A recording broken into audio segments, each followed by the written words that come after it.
Hello everyone, this video will cover Module 11. Module 11 is your next essay module, and we are going to be covering the critical approaches to studying literature in this module as well. And so that's what you'll be taking your quiz over and what you'll be writing your essay over. So I just do want to go over some of these ideas. Some of these theories are a little bit hard for students of literature to really grasp, and so this is one of the more challenging components to this class, and so I do want to go over the assignment with you. So you can see that we do have the readings and the vocabulary in the quiz like we have set up normally. The readings come from Chapter 15, which is all about critical approaches to literature. And then I do have a video here, which is a really broad overview of different types of criticism that you can look at if you want to. You can also look up specific types of criticism if that helps. And if you have any questions, you're more than welcome to email me. But critical approaches to literature include different ways that you can look at literature. So criticism is often taught in literature classes and will be used in literature classes, but some other classes as you go through your schooling. You may find that a lot of your upper level classes deal with some type of formal criticism, whether or not they call it that. So in literature, we really emphasize the naming of the criticism and how each criticism is different. So essentially, a criticism is a way to look at something. So sort of a lens to look at typically a piece of literature, but you could also use a criticism to look at artwork or something else, especially in pop culture. So we can look at different things through these lenses just to study them more deeply. So it's a method of analysis. You may have heard of criticisms before. The big one right now that's going around is a discussion of critical race theory, and that is another theory, another criticism that can be used to discuss things, and of course it's been politicized at this point. But the ones that we have in our textbook are things like biographical criticism, which is a look at the author's life and what may have happened in his or her life to inspire or create the work that you're looking at. You can look at historical criticism, which looks at the historical time period, psychological criticism, which is more internal, looking at kind of humanity's psyche, and so we get a lot of theories branching off from psychological criticism like Freudian theory. Mythological criticism, looking at the study of myths, and so forth. Gender criticism is another common one that you see, which often leads to like feminist theory and that kind of thing. So there's a lot that you can do with this. So first thing you're going to do obviously is take the quiz, and so once you've taken the quiz, once you've read the chapter, taking the quiz, you should have a good understanding of what those different criticisms are. Like I said, this is sometimes difficult for students to really wrap their heads around because this may be the first time you've ever been exposed to it. And so if you're struggling a little bit, make sure that you reach out to me. So this section here on research and sources is a good one to look at as well. You will be doing some research for this next essay, and so we've got some links here to help you out. I do want to show you the Allen Library homepage because some students have never searched with the Allen Library. If you go to database access, this is a good starting point. What you can do is just put your search term in, and it will search everything that the library owns. So let's say we just want to search for feminist theory, just for fun, and we'll see what comes up.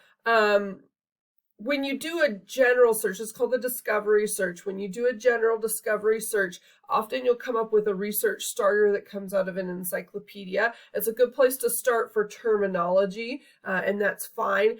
Just keep in mind that encyclopedia articles don't always give you any depth to the information, and so you want to make sure that you're looking for other things as well. One of the things that you will want to do right away is a limit to full text online, because that will only show you sources that you can actually access, so it saves you from some frustration if you think you find the perfect article and then can't access it. And so then you have all of these options. These articles have the text that you can access, HTML or PDF. And once you've decided that you want to use something, we'll just click on one, you'll have to sign in. And your sign in is, your login is your Allen username and password. So it'll be your student ID number and your 4x4. That should get you in. And then the next thing that you'll do is, this is sort of the listing page. And then over here on the side, it has the cite button, and you can click on that and then scroll down to the MLA 9th edition and then copy and paste it if you decide to use that particular source in your essay. So the nice thing about using the databases is all of those are created for you. So I do recommend using the databases. You can also look at specific databases if you want to. JSTOR Open Access is a good one for literature, and so you might start there if you want to look at a specific database. All of the databases, though, will create that citation for you. Ebooks may or may not help. They might be too broad, but we definitely have some good ones in, like, if you're going to go, if you're doing some historical criticism, you might look in the history section or something like that. So, and then there's some other links here to different places where you might be able to find more information. There's also some information on evaluating sources, making sure that you do have good academic level sources for this assignment, and you're not just dealing with someone's general opinion on the internet. We want to make sure that the sources that you find are good ones for the assignment. So the assignment itself, the essay itself, is you're going to choose one of the works that we've read this semester. Really, any work in the book will work for this assignment, but if you want to use something outside of the textbook, make sure that you do contact me to have your topic approved. Otherwise, we're limited to the short stories in the book. Anything beyond that is potentially going to be an issue, so make sure that you are kind of aware of that. We're obviously dealing with fiction here. I don't want you to go beyond that.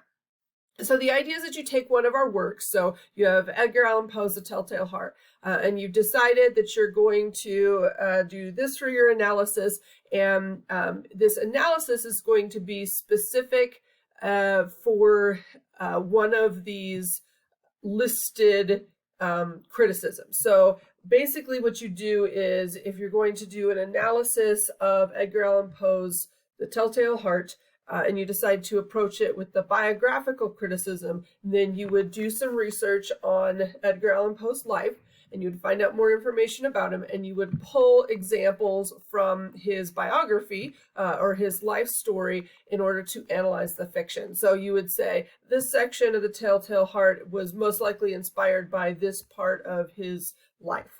If you wanted to do historical, these two are really very commonly used and probably the easiest. Historical criticism would have you looking at that time period that he was writing The Telltale Heart, or the time period that he was living, and kind of analyzing the culture and say, this is what the culture looked like, and so this may have inspired this particular part of, or this is probably why he wrote this part of The Telltale Heart, or this is, where he was getting these ideas from. The psychological perspective is a little bit harder because it does require you to think about psychoanalysis and psychology specific to the authors, but also to how the authors created the characters and like what their understanding of psychology is and how their characters are created, and so forth. So, and sociology is similar to historical, but that looks at specifically the social context and political context. So once you've decided how you're going to and put the criticism on the story. So you look at the lens or which lens you're going to look through. Then you'll write the assignment. And so we're about 3 pages long, and you're going to find at least 3 points, if not more, that you'll discuss in the story that can be applied to the criticism, or the criticism can be applied to that specific section of the story. There's no summary of the story. It's all examples that you're pulling from the story and how they link to things that you found in your research. You do have to use at least 2 sources outside of the story itself to add to your works cited page. So you'll have the story itself on your works cited page, and then you'll have at least 2 additional sources. So you'll need to, we'll have some stuff for you to help you out with how to do the citations. If you have any questions, obviously, feel free to ask. You're more than welcome to send me an email. You're more than welcome to send me a draft of the essay. But if you have any questions, be sure to let me know.